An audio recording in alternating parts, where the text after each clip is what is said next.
जय श्री राधे कृष्णा।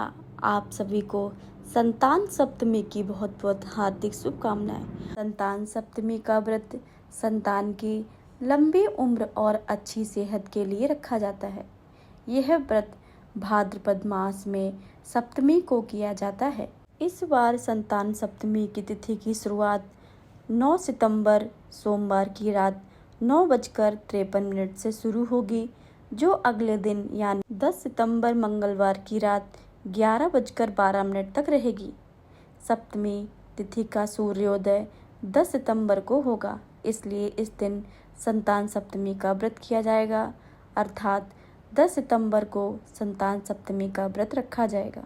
धर्म ग्रंथों के अनुसार भाद्रपद मास के शुक्ल पक्ष की सप्तमी तिथि को ये संतान सप्तमी का व्रत किया जाता है।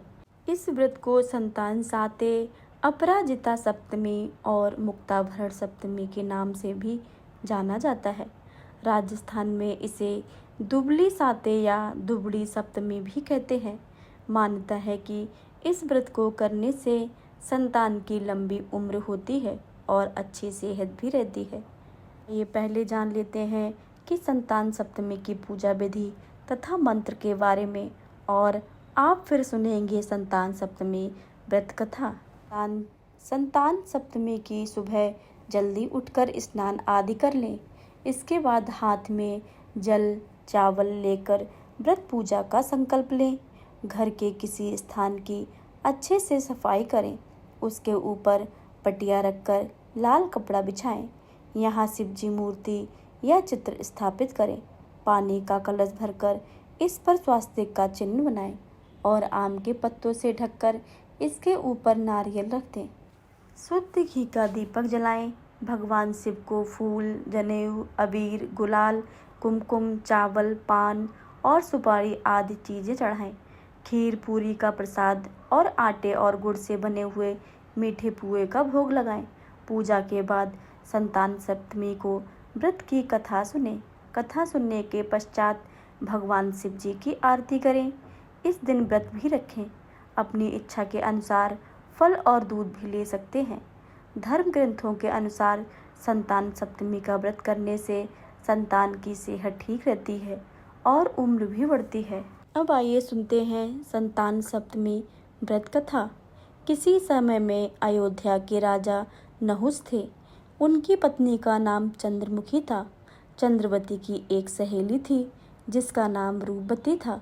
एक दिन दोनों सहेली नदी स्नान करने गईं। वहां उन्होंने देखा कि सभी महिलाएं संतान सप्तमी की पूजा कर रही हैं। उन महिलाओं को देखकर रानी और उनकी सहेली ने भी संतान सप्तमी का व्रत करने का संकल्प लिया, लेकिन बाद में वह भूल गईं। अगले जन्म में वो रानी बानरी और ब्राह्मणी मुर्गी बनी। इसके बाद पुनः मानव योनि में जन्म मिला।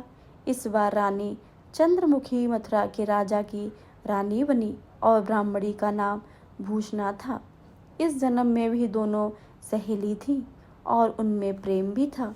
भूषणा ने इस जन्म में संतान सप्तमी का व्रत किया, जिससे 8 संतानें प्राप्त हुई, और रानी को इस जन्म में संतान सप्तमी का व्रत नहीं किया, जिसके कारण उनकी कोई संतान नहीं हुई। भूषणा को पुनर्जन्म की बातें याद थीं। उसने अपने पिछले जन्मों की बात जाकर रानी को बतलाई। भूषणा की बात सुनकर रानी ने भी संतान सप्तमी का व्रत किया, जिसके फलस्वरूप उन्हें भी कई योग्य संतानें। इस कथा को सुने बिना व्रत का संपूर्ण फल नहीं मिलता है। अब आप सभी सुनेंगे संतान सप्तमी की दूसरी कथा। एक बार श्री कृष्ण ने युधिष्ठिर को बताया कि किसी समय मथुरा में लोमश ऋषि आए थे। मेरे माता पिता देवकी तथा वसुदेव ने भक्तिपूर्वक उनकी सेवा की, तो ऋषि ने उन्हें कंस द्वारा मारे गए पुत्रों के शोक से उबरने के लिए आदेश दिया। हे देवकी, कंस ने तुम्हारे कई पुत्रों को पैदा होते ही मारकर तुम्हें पुत्रशोक कर दिया है। इस दुख से मुक्त होने के लिए तुम संतान सप्तमी का व्रत करो। राजा नहुस की रानी चंद्रमुखी ने भी यह व्रत किया था, तब उसके भी पुत्र नहीं मरे। यह व्रत तुम्हें भी पुत्र शोक से मुक्ति दिलाएगा। देवकी ने पूछा, हे देव, मुझे व्रत का पूरा विधि विधान बताने की कृपा करें ताकि मैं विधि पूर्वक व्रत संपन्न करूं। लोमस ऋषि ने उन्हें व्रत का पूजन विधान बताकर व्रत कथा भी बताई। नहुस अयोध्यापुरी का प्रताप राजा था। उसकी पत्नी का नाम चंद्रमुखी था। उसके राज्य में भी विष्णुदत्त नामक एक ब्राह्मण था। उसकी पत्नी का नाम रूपवती था। रानी चंद्रमुखी तथा रूपवती में परस्पर घनिष्ठ प्रेम था। एक दिन वे दोनों सरयू में स्नान करने गईं।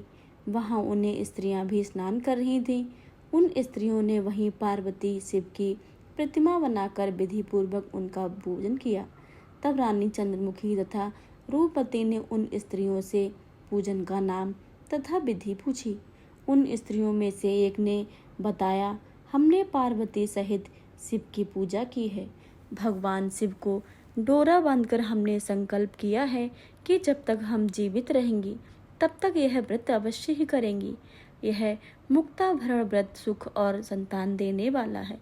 उस व्रत की बात सुनकर उन दोनों सखियों ने जीवन पर्यंत इस व्रत का करने का संकल्प करके शिवजी के नाम को डोरा बांध लिया। किंतु वह घर पहुंचने पर वे यह संकल्प भूल गईं। फलिता मृत्यु के पश्चात रानी बानरी और ब्राह्मणी मुर्गी की योनि में पैदा हुई। कालांतर में दोनों पशु योनि छोड़कर पुनः मनुष्य योनि में आई। चंद्रमुखी मथुरा के राजा पृथ्वीनाथ की रानी बनी तथा रूपवती ने फिर एक ब्राह्मण के गर्भ जन्म लिया। इस जन्म में रानी का नाम ईश्वरी तथा ब्राह्मणी का नाम भूषणा था। भूषणा का विवाह राजपुरोहित अग्निमुखी के साथ हुआ। इस जन्म में भी उन दोनों में बड़ा ही प्रेम हो गया। व्रत भूलने के कारण ही इस जन्म में रानी भी संतान सुख से वंचित रही। प्रौढ़ावस्था में उन्हें एक गूंगा तथा बहरा पुत्र जन्मा, मगर वह भी 9 वर्ष तक होकर मर गया। भूषणा ने व्रत को याद रखा था, इसलिए उसके गर्भ में सुंदर तथा स्वस्थ 8 पुत्रों ने जन्म लिया। रानी ईश्वरी के पुत्र शोक को संबोधना के लिए एक दिन भूषणा उनसे मिलने गई। उसे देखते ही रानी के मन में डाह पैदा हो गया। उसने भूषणा को विदा करके उसके पुत्रों को भोजन के लिए बुलाया और भोजन में विष मिला दिया, परंतु भूषणा के व्रत के प्रभाव से उनका बाल भी बाका नहीं हुआ। इससे रानी को और भी अधिक क्रोध आया। उसने अपने नौकरों को आज्ञा दी कि भूषणा के सभी पुत्रों को पूजन के बहाने यमुना के किनारे ले जाकर गहरे जल में धकेल दिया जाए। किंतु भगवान शिव और माता पार्वती की कृपा से इस बार भी भूषणा के बालक व्रत के प्रभाव से बच गए।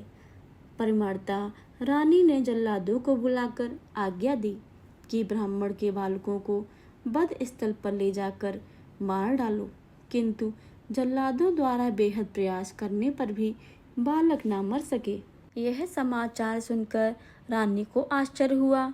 उसने भूषणा को बुलाकर सारी बातें और क्षमा याचना करके उससे पूछा, किस कारण तुम्हारे बच्चे नहीं मर पाए? भूषणा बोली, क्या आपको पूर्व जन्म की बात स्मरण नहीं है? रानी ने आश्चर्य से कहा, नहीं, मुझे तो कुछ याद नहीं है। तब उसने कहा, सुनो, पूर्व जन्म में तुम राजा नहुस की रानी थी और मैं तुम्हारी सखी थी।